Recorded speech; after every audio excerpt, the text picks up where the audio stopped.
Salom aziz yurtdoshlar. Amerikadagi o'zbeklar kanaliga xush kelibsiz. Bugun sizga yana bir qiziqarli hikoyani taqdim etamiz. Bugungi mehmonimiz bizni kuzatuvchimiz va Green Card g'olibi. U vizani olgan, chipta ham qo'lida. Endi orzusi sari parvoz qilish arafasida. Amerikaga yo'l olish qanday jarayon, nima qiyinchiliklar bo'ldi? Barchasini shu suhbatda bilib olasiz.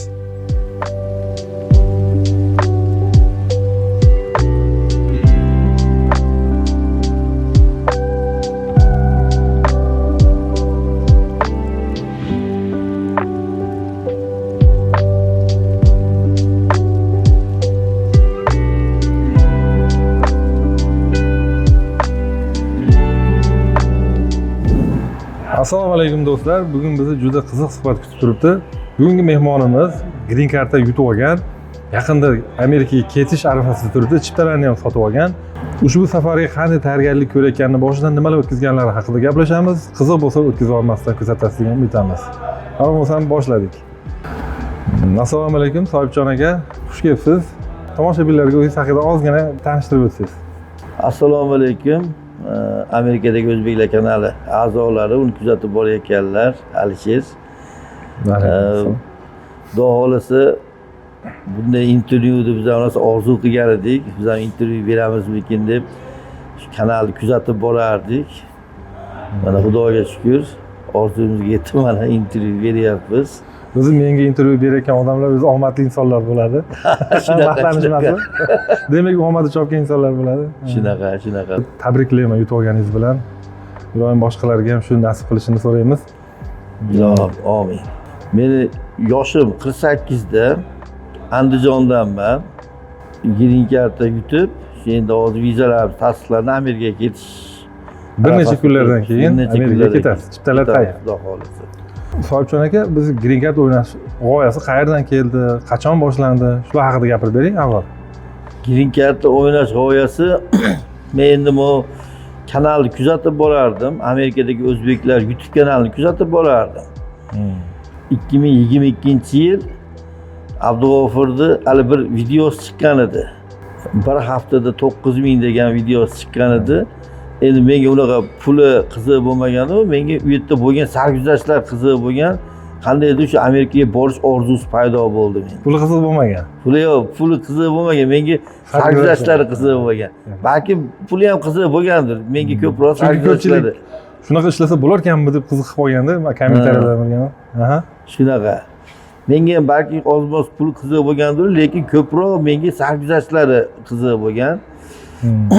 Qandaydir shu paytda menga Amerikaga borish qiziqish paydo bo'ldi.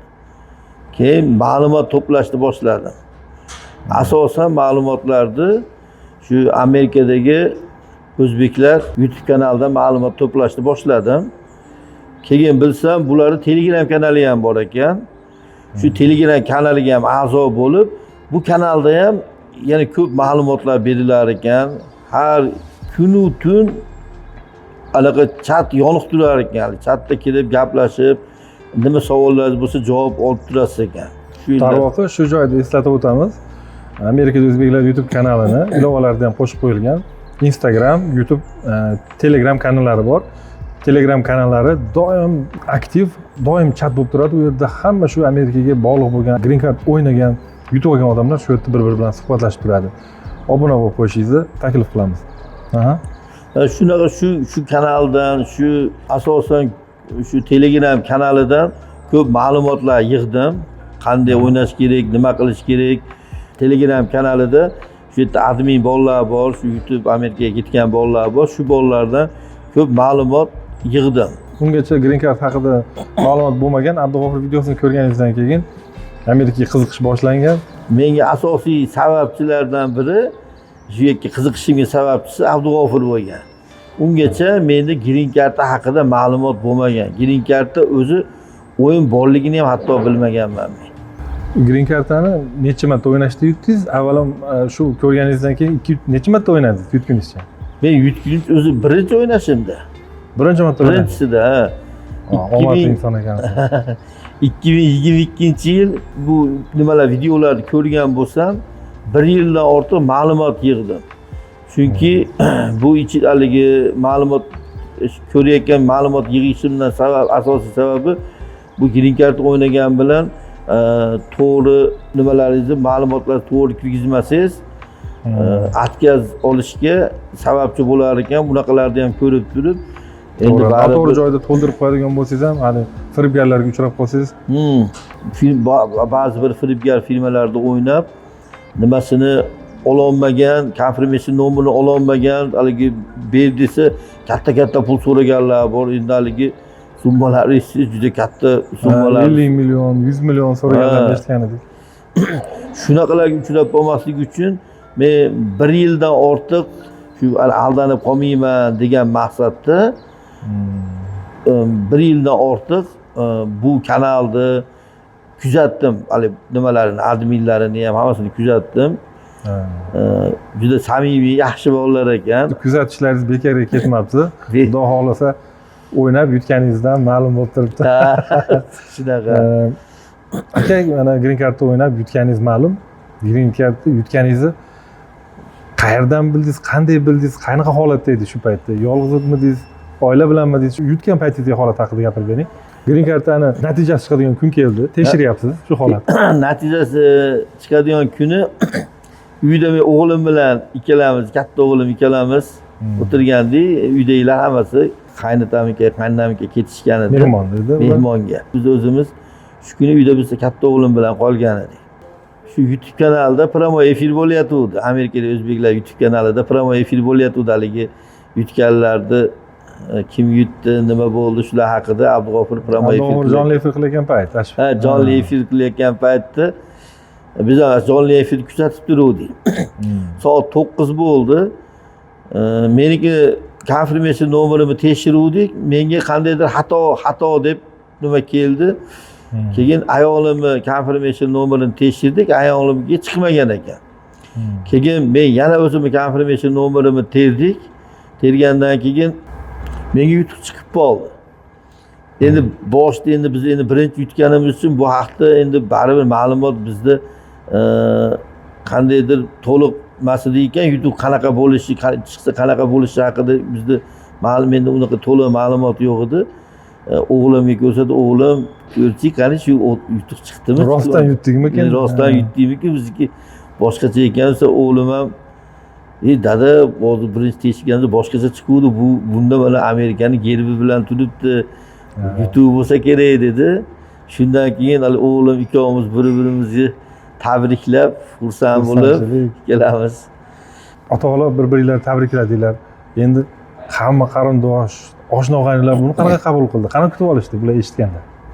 Bir qarindoshlarimizni, oshna-og'aynilarimiz ichida bizda green card haqida ko'pchiligida ma'lumot yo'q ekan. Bu haqda birinchi tushunishmadi. U green card yutib oldik desak, qandaydir uncha tushuncha bo'lmadi. Nima u degandek bo'ldi. Qanaqadir sovg'a yutib olgan deb o'ylashdi. Ha, shunaqa deb qadarkada. Ha, shunaqa deb tushundim. U nima u green card, mana Amerikaga yo'llanma ekan. Deb haligi Amerikaga ketish uchun bir sababchi bo'ladigan narsa ekan bu ham. Deb ularga tushuntirdim. Green card yutib olganingizni bildingiz, oshna-og'aynilarga maqtandingiz, tanish bilishlarga ular tushunmadi, lekin endi mana yutganingizni bilganingizdan keyin birinchi ishni nimadan boshladingiz? Birinchi ishni men attestatim kerak bo'lardi ekan, shahodatnomam bilan attestatim kerak bo'lardi ekan. Shahodatnoma, attestatimni qidirishdan boshladim. Birinchi ish shundan bo'ldi. Farzandlarimga qizil pasport, zagran pasport olish, shulardan bo'ldi. Hujjatlar yig'ishtirishdan boshladingiz. Ha, hujjatlar taqlashdan boshladik. Attestatimni topa olmadik. Shahodatnomamni ham, attestatimni ham topa olmadik. Hali 1-2 joyga ko'chganimizda qayerdadir qolib ketganmi, yo'qolgan ekan. Endi bizga, men mana hozir yoshim 48 da bo'lsa, 48 yoshga kirgunimcha menga bu narsa kerak bo'lmagandi, bu attestatlar bizda. To'g'ri. Kerak bo'lmagan. O'zbekistonda ishlatilmaydi? Ha, ishlatilmaydi ekan. Shuning uchun menga anaqa yo'qolib ketgan ekan, men bilmagan ekanman. Buni mygov.uz saytidan olsa bo'lar ekan. Ha, mana shu joyda o'rtoqlar bu bitta life hack, bitta maslahat bo'ladigan bo'ldi. Demak, siz yo'qotib qo'ygan bo'lsangiz ham uydan topa olmasangiz, my.go saytiga kirsangiz, shu yerda attestatlar topsa bo'ladi. Ha, bo'lar ekan. Shu menga ham bir tanishim shunday deb o'rgatgan edi. Mago shunga o'zimga Mago saytini ochib, shu orqali kirib, olib, ashundan anaqada chiqartirib oldik. Borib maktab direktoriga olib borib pechat bilan qo'l qo'ydirib oldim. Haqiqiyligini bildirish uchun. Ko'pchilik uchun qiziq savol Soyib aka. Endi o'zimiz ko'pchilik tushunib kelyapti. Case raqam. Necha case raqamingiz? Meni case raqamim 3803. 3800. Buni so'raganim sababim mabodo tushunmayotganlar, ko'rsatuvimiz endi ko'rayotganlar bo'ladigan bo'lsa, case raqami 10 mingdan yuqori bo'lganlar elchixonaga navbat yetmaganligi sababli Amerikadan yutgan taqdirda qolib ketish ehtimoli bor. Shuning uchun doim yutib olgan insondan birinchi beriladigan savol case raqamingiz necha deb so'raladi. 10 mingdan past bo'lsa, qancha past bo'lsa, shuncha yaxshi. Demak, sizga 3000 ancha o'sha yerda o'zida ham xursand bo'ladigan joyi bor ekan. Ha, xursand bo'ladigan joyi bor. Qanaqa hujjatlar kerak bo'ldi tayyorlashga umumiy? Umumiy DS260 uchun kerak bo'ladigan hujjatlar, endi meni o'zim uchun shahodatnomam, attestatim, zagiran pasport. Ha. Shu narsa kerak bo'lar ekan. Endi bizni oilada shu narsa kerak bo'ldi. Keyin 18 ga kirgan farzand bo'lsa, 18 ga kirgan farzandni nimasini ham hali vipsnoye yoki shu военный bileti shunaqa narsasi bo'lsa, bu ham asli DS260 ga kerak emas, suhbatga kerak bo'lar ekan bu. Olib qo'yish kerak ekan. Buni ham oldik biz. Ha. Sobjon aka, hujjatlarni tayyorlashga, DS260 ni tayyorlashib, suhbatgacha bo'lgan jarayonga umuman qancha vaqt ketdi? Hujjatlar tayyorlab DS260 anketasini to'ldirib topshirguncha bo'lgan vaqti shu 4-mayda yutuq chiqqan bo'lsa, 1,5 oy ichida DS260 anketasini to'ldirib topshirdik, hujjatlarni tayyorlab. Ko'p vaqt emas ekan, 1,5 oy yaxshi. 1,5 oy yaxshi. Kimdir o'sha bir haftada ham topshirib berganlar bo'lar ekan, o'zi hujjat tayyor bo'lsa. Ha. Bizda endi shu attestatni, shahodatnomani qidirib nima bo'lib qoldik, keyin pasportlarimiz chiqquncha qizil pasportlarni kutib qoldik. Mana suhbat kunini kutyapsiz. Bu buyog'iga gapirib bering, nima bo'ldi, qanaqa? Endi suhbat kunini kutyapmiz. Buning ichida bizga bitta yangi mehmon keldi. Allohga beadad shukr. O'g'il farzandli bo'ldim. Umrini, rizqini Allohim ziyoda qilsin. Umrlarini bersin. 48 yoshda. 48. Nechinchi farzand edi? 5-farzandim. Maşallah, umrini bersin. Ismlarini nima qo'ydingiz? Muhammad Mustafa. Farzand kutyapsizlar. Bu yoqdan suhbatga tayyorgarlik.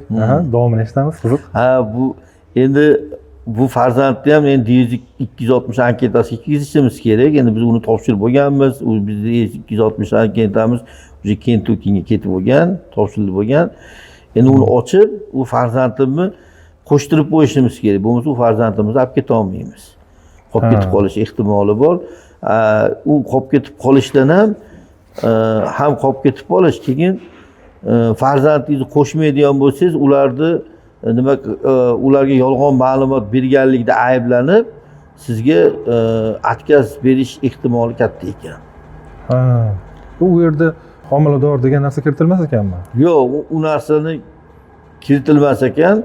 Uni farzand ko'rganingizdan keyin, farzandni jinsi aniq bo'lgandan keyin, ism sharifi aniq bo'lgandan keyin bu narsa kirgizilar ekan.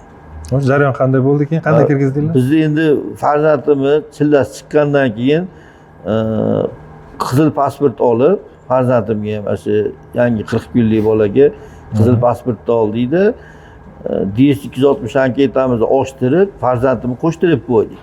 Shu bilan suhbatni kutayotgandik, suhbatimiz 27-yanvarga belgilandi. Farzandni qo'shtirishda muammo bo'lmadi, suhbat belgilandi. Ha, muammo bo'lmadi. Suhbat bo'ladigan kun keldi. Suhbatga kirishinglar kerak. Shu yerdan boshlab suhbatlarda nimalar bo'ldi? Nimalarni his qildingiz? Shular haqida ham gapirib bering. Bizning suhbatimiz juda qiziq bo'ldi. Bir kun telefonim qo'ng'iroq jiringlab qolib, telefonimni elchixonadan telefon bo'lib qoldi. Meniki 27-yanvarga suhbat belgilangan edi. 17-yanvarga ko'chganini ma'lum qilamiz. 27-yanvar kuni profilaktika o'tkazadigan ekan elchixonada. 17-yanvarga ko'chirib qo'yibdi biz. Odatda kechiktiriladigan narsa sizlarga bizga yana ham 10 tezlashdi. kunga ertaroq bo'ldi. Yana ham haligi 10 kunga bo'lsa ertaroq Yaqinlashdinglar. yaqinlashdi, yana ham haligi xursand bo'ldik. 10-yanvar kuni Medko'riga bordik. 17-yanvar kuni suhbatga bordik. Suhbatimiz soat 1 ga belgilangan. Elchixonaning oldida turibmiz. Shu yerda endi haligi shunaqa suhbatga kiradigan nimalarga bir qo'shimcha ma'lumot aytib o'taman. Bizi elchixonaning oldida turganimizda bizi pasportlarimiz onlayn registratsiya qilib qo'yish kerak ekan nimaga, elchixonaga. Bizi firmadagilar ozgina yodidan ko'tarilib qolgan edi ekan, shuni nima qilish? Registratsiya qilib qo'yish. Shuni hisobiga bizni suhbatga kirgizmadi. Registratsiya qilib keling deb kirayotgan yerimizdan qaytarib yubordi. Endi hamma kirib ketgan, biz qolib ketdik, biz oila bilan 6 kishi borgansizlar. 6 kishi borganmiz. Oilamni shu joyiga qo'yib, men hozir nimani to'g'rilab kelaman deb borsam, hamma obedga ketib qolgan.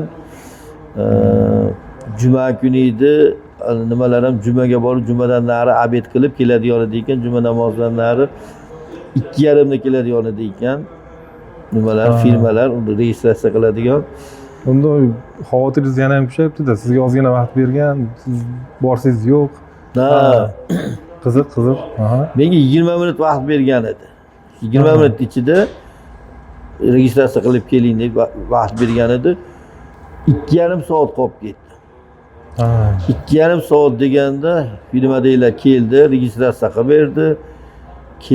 Uning ichida men 2,5 soat ichida ozgina tushkunlikka tushdim. Baribir endi hammada bo'ladigan narsa, ozgina tushkunlikka tushdimda. Kirgizmasmikin, uzoq ketdim degan xavotir. Endi biz endi suhbat qoldimikin, endi atkazib oldimikin degan bir ozgina hayajonli daqiqalar bo'ldi-da, keyin baribir endi rizqimiz qayerda bo'lsa, rizqimiz bor joyda yuramiz deb keyin o'zimga o'zim dalda berib, har ish Allohdan, o'tsa ham o'tmasa ham hikmat xayrli bo'lsin deb o'zimga o'zim dalda berdim. Shuning ichida kutib turgan mobaynida biz bilan suhbatga kirib ketganlar birin-ketin chiqishni boshladi elchixonadan. Men bu yoqdan kuzatib turibman, kimdir xursand bo'lib chiqyapti, kimdir xafa bo'lib chiqyapti. Ular yuzidan nima olgani-yu, viza olgani-yu, olmagani shundoq bilinib turar ekan. Yana hayajon bosyapti. Hayajon bosyapti. Endi o'zi kirganlar o'zi chiqib bo'lyapti. Biz bilan kirib ketganlar ancha chiqib ketdi. Biz registratsiya qilib bu yoqqa kirgunimizcha soat 3 bo'ldi. Suhbatimiz 1 ga belgilangan, soat 3 bo'ldi. Ichkarida deyarli odam qolmagan ekan. Bitta oila endi suhbatdan o'tganmi, o'tmaganmi chiqib ketayotgan ekan. Bitta oila suhbatga o'tib ketgan ekan, bitta farzandi bor oila suhbatini kutib turgan edi ekan. Kirdikda birinchi oynaga pulni to'ladik. Shu pul to'lash nimasida ham yangi bunaqa dog'i, chizgan chiziqlari, bukilgan yerlari, ortiqcha bukilgan yerlari yo'q. Yangiroq pul olib bormasa, uni ham qabul qilmaydi ekan. Iloji boricha muammo tug'dirmaydigan holat qilib yangi puldan olib yangi pulni olib olib, yana qo'shimcha zapas ziyon qilmaydi. U zapas u pul qancha pulingiz bilan borsa ham u yerda hech qanaqa bir nimasi yo'q ekan. U oshgan pulingizni qaytarib olib kela oladi. Pulni to'lab, qancha to'ladingiz, shuni ham aytib bering. Biz 6 kishiga $2,000 beruvdik, $2,000 qaytarib berdi. $1,980 to'ladinglar. $1,980 to'ladik. Keyin uni to'lagandan keyin bu yoqqa o'tib, ikkinchi oynada hujjatlarimizni bitta qizga berdik. U qiz hujjatlarimizga bitta qog'oz berdi-da, mana shu bo'yicha tahlab beringlar bizga hujjatingizni deb qaytarib berdi hujjatlarimni. Ha. Biz shu yerda o'tirib hujjatlarimizni tahlilab o'tirganimizda vaqt qanchada tahlil bo'lasiz deb mendan so'rovdi. 5 minutda tahlil beramiz dedim. Biz asosan hujjatlarimiz tayyor tahlillangan edi. Nimaga tayyor edi, suhbatga tayyor qilib tahlillash bergan edi firmada. Bir qator ko'zdan kechirib qo'yayotganmiz. Hali bitta suhbat bo'layotgan oila qandaydir nasrinasi yo'q chiqib ketdi.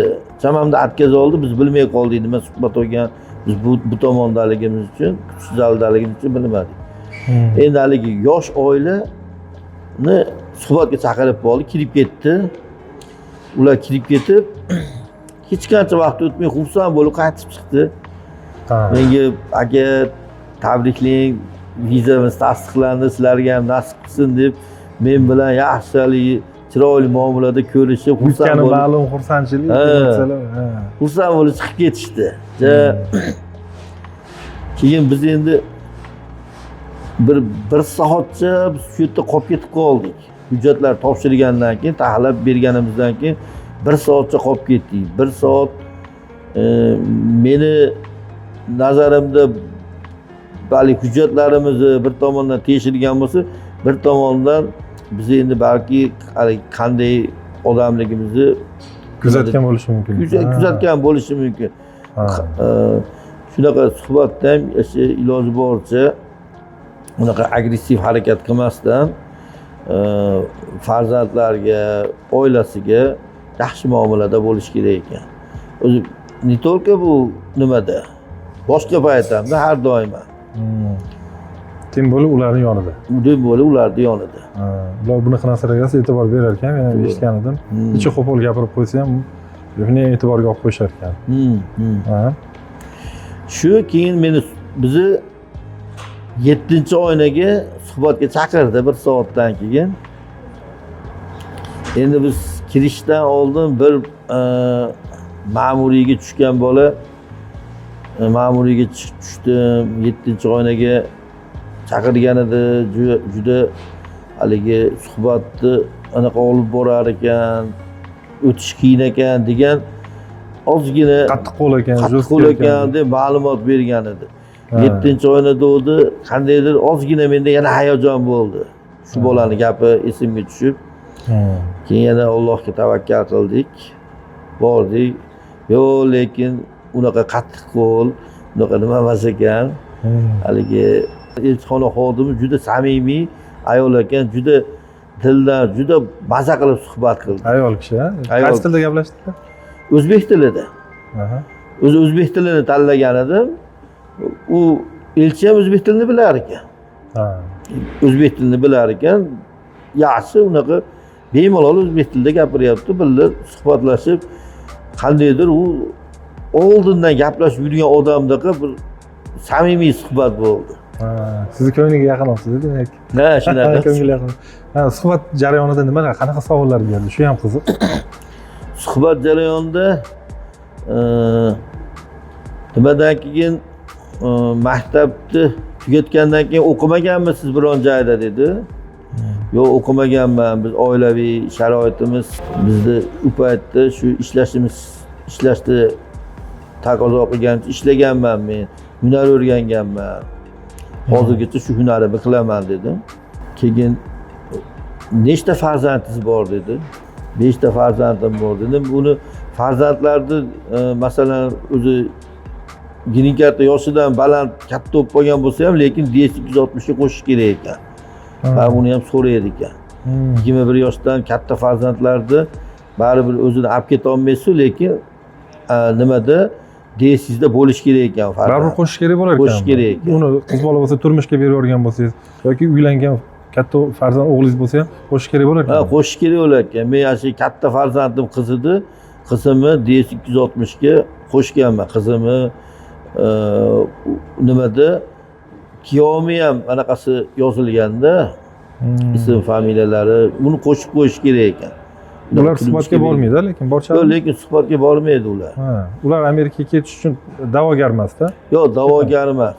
Da'vogar emas, lekin haligi farzandlaringiz degan savolga nechtaligini ko'rsatib o'tish kerak ekan. Haqiqatda shu farzandim ham bor, faqat u biz bilan emas. Keyin uning ichida ayolimga savol berib qoldi. Ayolimga ham nechta farzandingiz bor dedi. Ayolim ham shunaqa 5 ta farzandimiz bor. Keyin undan keyin suhbat jarayonida 19 ga kirgan o'g'lim bor. Shu 19 ga kirgan o'g'limni shar'iy nikohda siz uylanganmisiz dedi birinchi.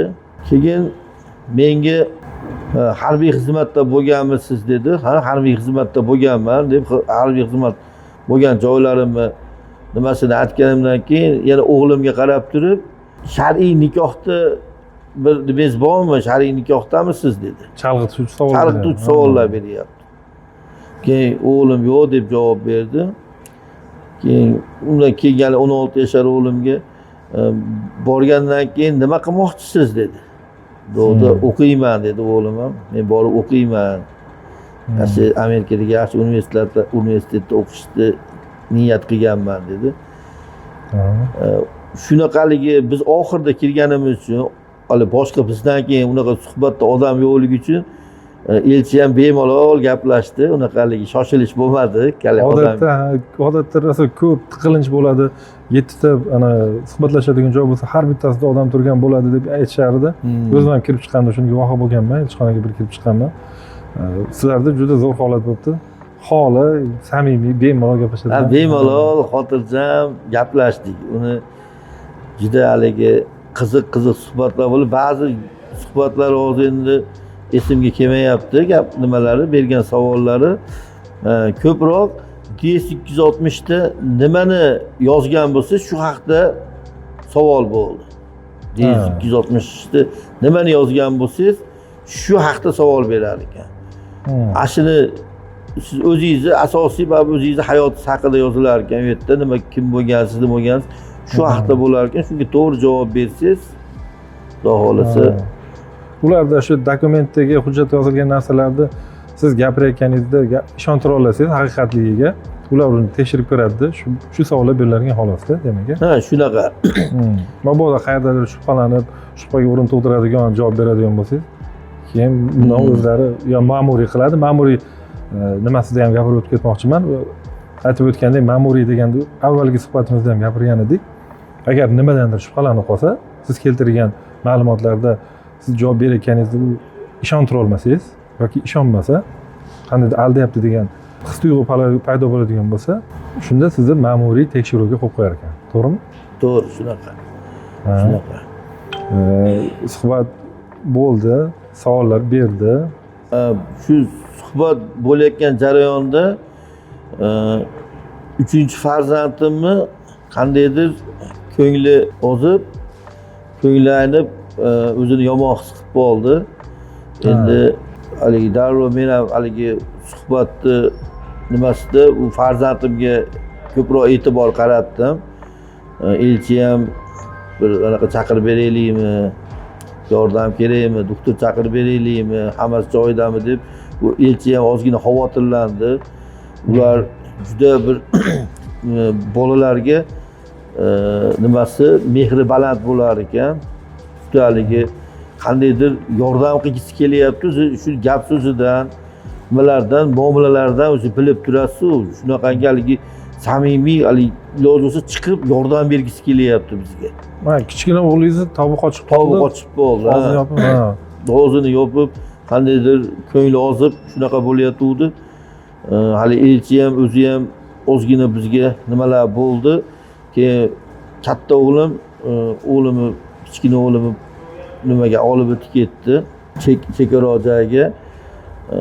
Shuning ichida sizlarga doktor chaqirib beraylikmi dedi. Yo'q, men suhbatimizni yakunlasak, men farzandimni o'zim doktorga olib boraman desam, mayli Amerikadagi hayotinglarga omad tilayman, bilmanglar, suhbatdan o'tdingiz, tabriklayman, vizanglar tasdiqlandi deb yashil qog'ozni berdi. Men u paytda menda hali farzandimni tobi qochib qolgani uchun menda ozgina u nimaga nisbatan emotsiya bo'lmadi. Shuni so'ramoqchi edim. bu yoqda farzand og'rib turibdi, ko'ngli ozib, kasal bo'lib, bu yoqdan sizni tabriklayman, vizingiz qabul qilindi deb turibdi. Endi qanaqa emotsiyaga uchdi? Bir tomondan xafa bo'lishingiz bilmaysiz, bir yoqdan xursandchilik. Bu bir yandan xursandchilik, bir o'z ichimda bilinyapman, xursandchilik bo'lyapti, lekin xursandchilik bilan birga bu yerda farzandimni nima bo'layotgani ham birga turibdi. Baribir bo'lib farzandga ustunroq keldi. Xavotiri shu ko'proq farzandim bilan bo'lib qoldim. Katta farzandlarim bilib, vizani tasdiqlanganini bilib, endi u katta farzandlarim nimaga qarayotgan edi, kichkina farzandimga. Endi kichkina farzandim deganda haligi yangi tug'ilgan chaqaloq emas, 9 yoshli farzandim haqida gap ketyapti. Ular bilib bir-birini quchoqlashib, haligi nima qilib rahmat dedi. Haligi sizlar ko'rgan emotsiyalar sizlarda takrorlanadi. Ha, ular sakrab. Shunaqa, ular qandaydir xursand bo'lib, baribir haligi boshqacha bo'lar ekan endi. Uni tasavvurlash berish qiyin. Keyin chiqib farzandni doktorlarga ko'rsatdingiz, endi o'zingizga keldingiz, yutganingizni bildingiz va endi emotsiyalar his qilyapti. Birinchi nima qildingiz? Yutib olganingizni bilgandan keyin kimgadir telefon qildingizmi? Nimadan boshladingiz? Birinchi vaqtlanishdi. Onamga telefon qildim. Onamga telefon qilib, onajon dedim, shunaqa vizalarimiz tasdiqlandi. Endi xudo xolasa endi ketamiz endi Amerikaga desam, onam shu xursand bo'ldimi, xafa bo'ldimi? Shuni to'g'risini ayting. Menga to'g'risi, lekin sen uchun xursandman dedi, lekin asli xafa bo'lganga o'xshab kuldi. Unaqa u so'zi samimiy chiqmadi. Men onamni bilaman. Juda o'zi bu green card yutganimdan beri qandaydir nima qilasan, ketdimiz, oldimizda turaver deb, hali onani baribir ko'ngli bo'lmaydi ekan farzandini uzoq yerga jo'natgani. 100% shunaqa javob kutgan edim. Ataylabdan so'radim bu savolni. Nimaga deganda, men o'zimda ham boshimdan o'tyapti. Hali green cardni yutmasimdan turib, o'ynashimni o'zidanoq onam bilan dadam xavotirga tushib boshlaydi. Ketib qolasammi, xuddiki men green card yutib ketib qoladigandek, ketib qolasammi deb xavotirga tushib, xafa bo'lishni boshlashadi. Qolganlar xursand bo'lgan taqdirda ham. Undan keyin yana kimlarga? Qarindosh, oshna og'aynilar. Endi hali mana hozir endi hammada nima bo'lib qolgan? Mana Telegram gruppalar, qarindoshlar Telegram gruppasi, oshna og'aynilar Telegram gruppasi bo'lib ketgan. Shu gruppaga yozib qo'ydim. Qarindosh urug'larni, nimalarni gruppasiga, uning ichida Abdug'ofurga yozib qo'ydim. Shunaqa nimamiz tasdiqlandi, vizamiz. Xudo xolasa ko'rishamiz. Mana siz nimangizni sabab mana qilgan yordamlar qildi. Ko'p yordamlari tegib Abdug'ofurdi. Shu kungacha kelgunimizcha. Deb xursandchilikdan Abdug'ofurga yozdim. Manaqa vizamiz tasdiqlandi deb. Keyin o'sha Telegram gruppalari, o'zimiz qarindoshlarni, oshnalar Telegram gruppasiga yozdim. Endi bizni nimada hali bizni qarindosh urug'da, oshnalarning ichida green cardni yutib Amerikaga ketgan odam yo'q deng. Qarindosh o'zini oilasida ham, qarindosh urug'ida ham yo'q ekan hatto. Green cardni yutib ketganlar yo'q ekan.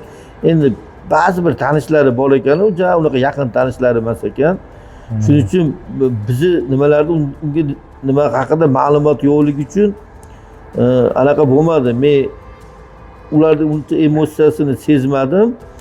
Shu endi mana viza olib ketayotgandan keyin ular ham mana Amerikadagi o'zbeklar kanalini shunda nima bo'lganman deb ularga ham aytganim uchun ular ham bu kanalni ko'rib, videolarni ko'rib, endi ular ham bu yil endi kart o'ynaymiz deyapti. Qiziqish. Mana suhbatdan vizani bostirib chiqqandan keyin hammaga maqtan, endi ketadigan payt kelyapti. Amerikaga qaysidir shtatni tanlash kerak. Bu yerdan ijaraga uy olish kerak. Shu masalalarni qanday hal qildingiz? Qaysi shaharni tanladingiz? Uylarni qanday topdingiz? Shu masala, shular haqida ham gapirib bering. Men uylarni topishimda shu nimadagi Amerikadagi o'zbeklar Telegram kanali admin bolalari bor.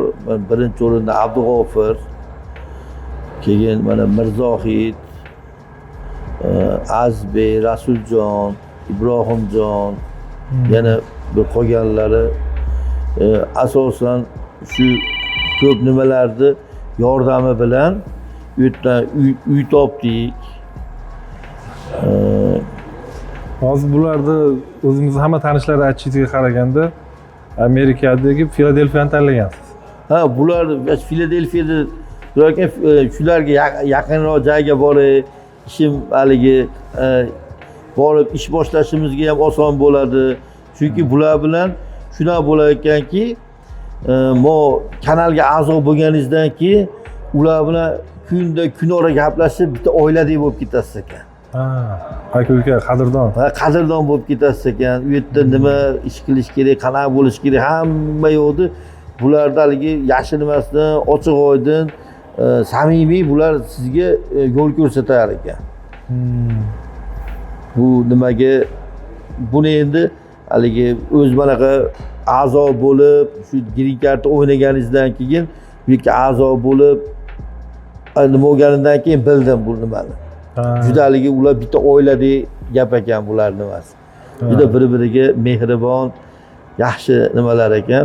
Shu bolalar asosan shular yordam berdi. Endi Abdug'ofurni firmasida green card o'ynaganimiz uchun shu firmada hujjatlarimizni, keyin u yoqda bo'lgan nimalarimizga asosan ko'proq yordamni Abdug'ofur berdi. O'zi Abdug'ofur kuzatuvchilari bo'ladi. Xabar yo'qlar uchun aytamiz. Green card lotereyasini to'ldirishda hamda yutib olgandan keyin DS260 ni hujjatlarini to'ldirishga ham Abdug'ofur o'zi tashkillashtirgan, firmalar bilan hamkorlik qilgan. Bemalol aloqaga chiqib to'ldirishingiz mumkin. Hattoki mana ko'rsatuvlarni ko'radigan bo'lsanglar, kutib olib, uyiga olib borib, joylab, mashinalar olib, xullas hayotini yo'lga sovorguncha oxirigacha turib berishadi. Xullas kvartira tayyor, gaplashdingiz. Hozir olib qo'yilganmi kvartiralar? Ha, kvartiralar olib qo'yilgan. Bitta oila boshqa kvartiraga ko'chib ketayotgan ekan. Shularning kvartirasi bo'shayotgan ekan, ularda hali shartnomasida yana 5 oylik haqqi bor ekan. Menga shunaqangali udashni kelib qoldi. Bu kvartirani nimalar menga shu tov berishdi. Shu oyma-oy $1600 to'lab, eski narxda. Eski narxda. Hozir unaqa kvartiralar o'zi narxi oshib ketibdi. Eski narxda to'lab shu yerda turib turish uchun menga shu kvartirani tov berishdi. O'zi asli bu kvartira topish ham o'zi ancha ish ekan. Buni endi bu hali boshingizga tushmaguncha bilmaysiz ekan. Bularga rahmat, Alloh rozi bo'lsin mehnatlaridan. Hozir mana shu joyda Abdug'ofurni shu yerdagi do'sti ukasi shu akamizga kvartira olingan joydan ozgina obzor qilib kvartiralarni ko'rsatib bergan. Sizlarga ham ko'rsatib o'tamiz. Menga juda yoqdi. Marhamat. Assalomu alaykum hammaga do'stlar. Bugun 2-mart soat 9 bo'ldi. Ramazon oyini 2-kuni hammani kirib kelgan Ramazon oyi bilan tabriklayman. Bizda havo juda ham zo'r bo'lyapti. Hozir do'stlar bitta kvartirani ko'rishga kelganman. Kecha Abdug'ofur aka telefon qilib aytgandi. Shu kvartirani kalitini olib qo'ying deb. O'zbekistondan bir oila kelayotgan ekan, o'shalarga kvartira gaplashibdi. Sizlar bilan shu kvartirani ko'ramiz. Bu kvartiramiz Northbrook Apartments'da joylashgan do'stlar. Deyarli hamma apartment bir xil. Men o'zim ham o'sha tarafda turaman. Hozir biz mana bu kvartiraga kiramiz. Sizlarga kvartirani sharoitlarini ko'rsataman.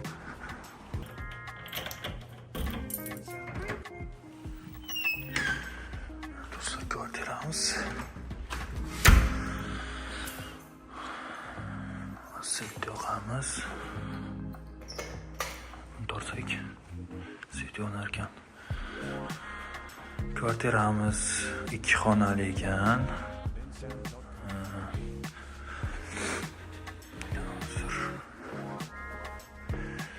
Tarafta shkafcha. Qani svit yoqamiz. Bu yerda ham shkaf. Bu birinchi xona. Bu yerda ham shkafi bor ekan. Remonti oddiy. Bu yerda ham shkafi bor. to'xtatsa video olish kerak yana yonda. Kiyimlarni shu yerga qo'yib. Bu yerda do'stlar dush, tualet, hamma sharoit bor. Bular dushi boshqacha. Bunaqa.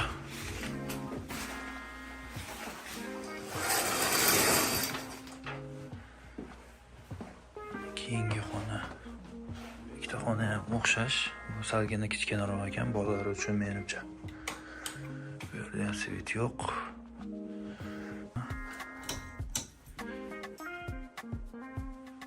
Keyin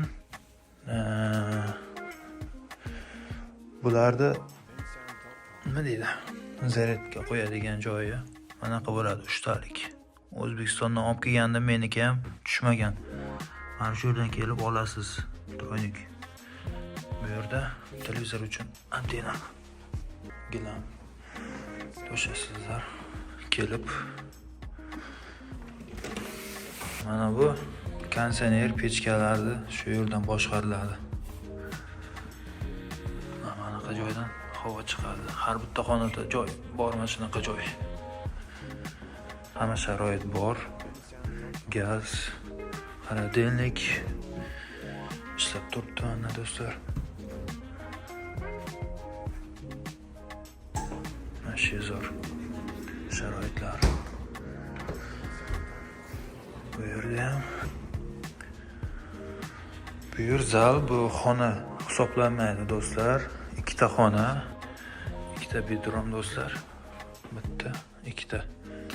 Bu hisoblanmaydi. Bu zal.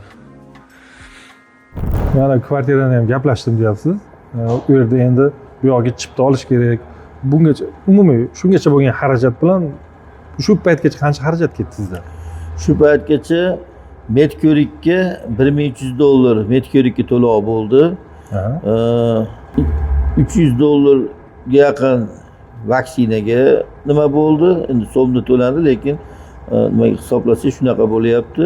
Undan keyingisi birinchi metr ko'rikdan oldin suhbat nima firma to'lov shu esimdan chiqibdi.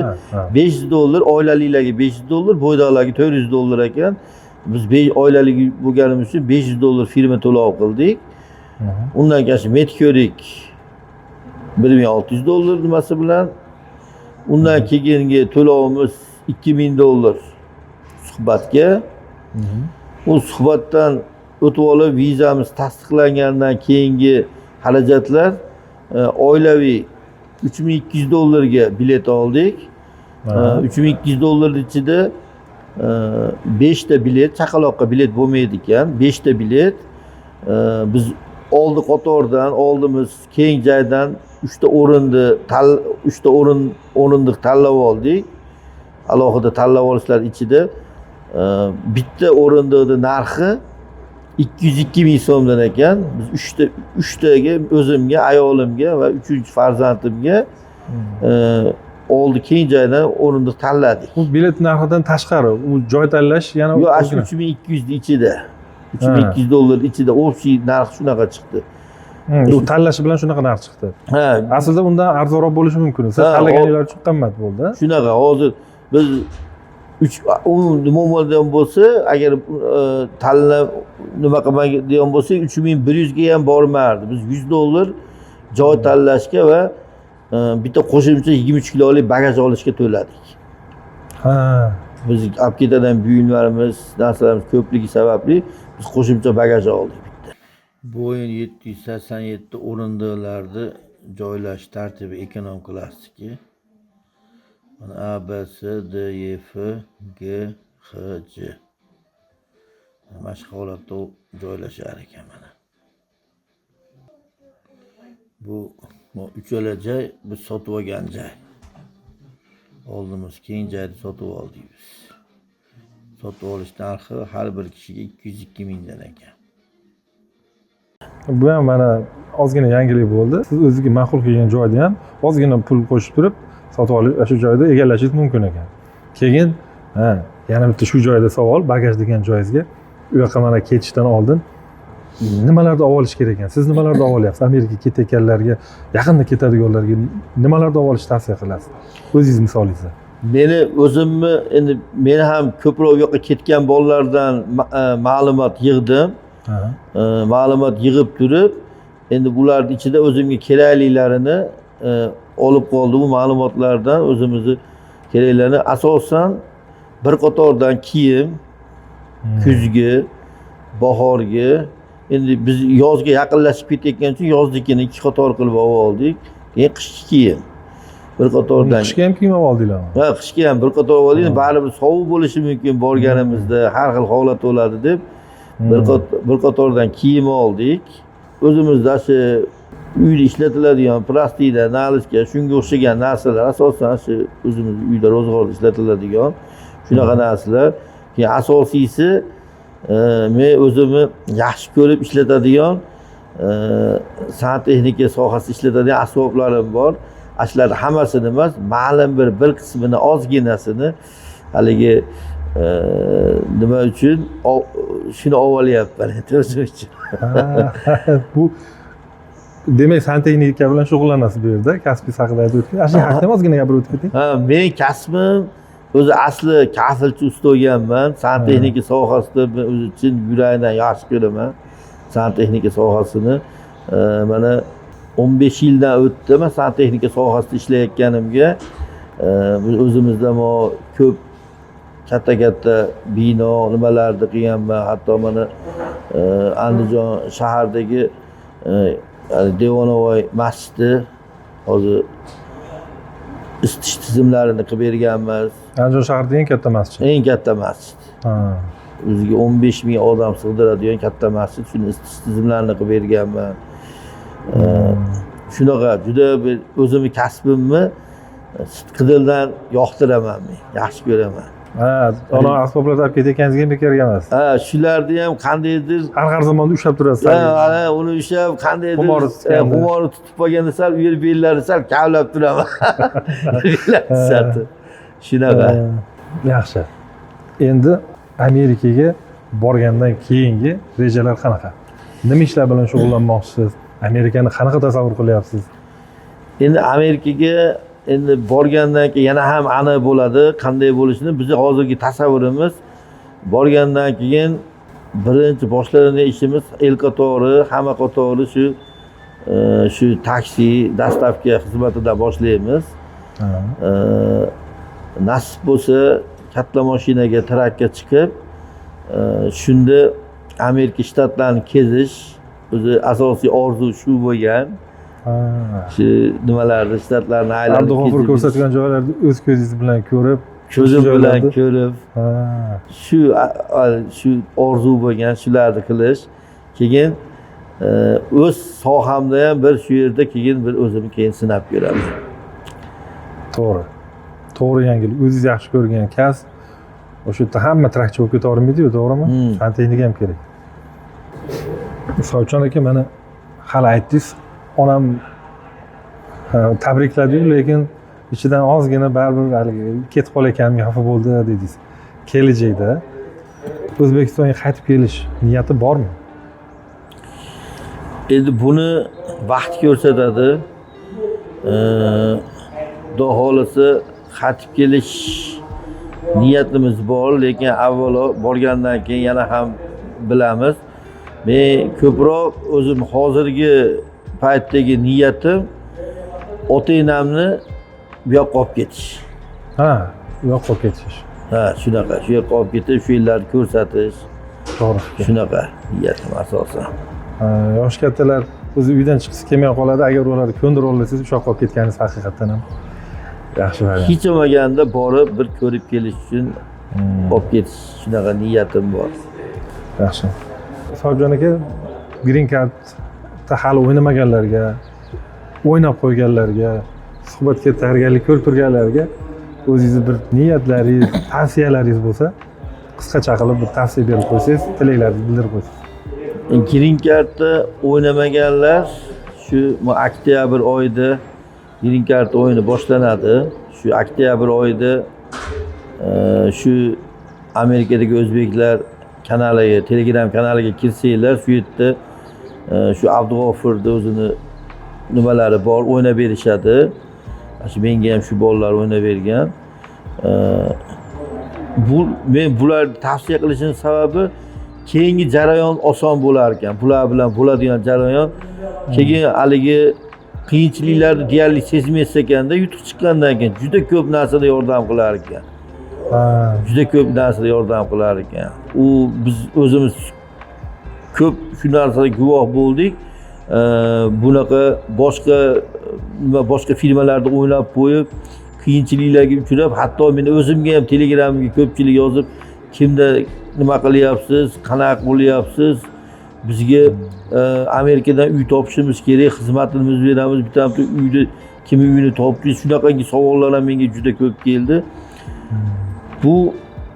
Men bularni tavsiya qilishim, hatto shu narsalarda ham bular bo'ldi o'zlari yordam qilar ekan.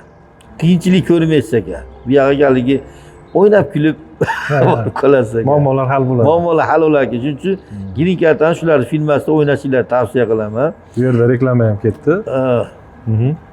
Keyingi nimasi shu o'ynaganlarga omad tilayman. Undan keyingi jarayonda ham DS260lar uchun ham shularga nimaga murojaat qilsanglar, u DS260 anketalarni ham bular o'zi hal qilib beradi. Xuddi shu sizlarga ham shu gap. Chunki u yoqqa borganda baribir tanish kerak bo'lar ekan. Bularni haqiqiy eski o'zingizni eskidan tanish odamingizdek his qilsangiz bo'laveradi. Chunki mana men o'zim boshimdan o'tdi. Juda samimiy, yaxshi bolalar. Hammasi bilan qadrdon bo'lib ketdi. Qadrdon bo'lib ketdik. O'zi mana Telegram kanaliga kirib, chatlarda o'tirsanglar, o'zingiz bilasizlar kimligini bular. Hammasi yaxshi odamlar. Endi suhbatini kutayotganlarga, yutuq chiqib suhbatini kutayotganlarga Allohdan omad so'rayman. Ilohim suhbatlarni eson-omon o'tib, bunaqa intervyular berib, Amerikaga borish Alloh o'zim kutib olaman sizlarni suhbatni o'tib o'zim jo'natib yuboraman. Sohibjon aka, samimiy suhbat uchun sizga katta rahmat. Maza qilib suhbatlashdim. Inshaalloh tomoshabinlarga ham kerakli ma'lumotlar berildi. Sizga Amerikaga borganingizdan keyin bu yerda joylashib olishingizda, yashab, ishlashingizda muvaffaqiyat tilaymiz, omad tilaymiz. Endi muxlislarga yana oxirgi so'zlaringizni aytib qo'ysangiz, shu bilan ko'rsatuvni tamomlaymiz. Muxlislar uchun endi bular bilan xayrlashmaymiz. Ko'rishguncha deymiz, xudo xolasa. Men bu asli bu Amerikadagi o'zbeklar kanali juda yoqadi. Shu kanalga a'zo bo'lishinglarni so'rayman. Shular bilan bir oila bo'lib, shu Amerikalarga borib, birga shu yillarda pikniklarda o'tirishlarni tilab qolaman, xudo xolasa. Mana o'zi kanalda ham, YouTube kanalda, Telegram kanallarda ham, Facebook, Instagramlarda ham mana kuzatib borsanglar, u yerda juda qiziq jarayonlar bo'ladi, har xil pikniklar bo'ladi, har xil joylarga o'ynagani bo'lishadi. Baribir hali odam, inson o'zi tanasidan ham, tanasiga ham dam berib, hayotdan zavqlanib yashash kerak. Faqat ish uchun emas, u hayotda yashash. Demak, qadrli do'stlar, bugun ko'rsatuvimiz tugadi. Shu bilan sizlar bilan xayrlashamiz. Lekin Sohibjon aka bilan xayrlashmaymiz. Inshaalloh u yerga borganidan keyin Abdug'ofur suhbatni davom ettiradi.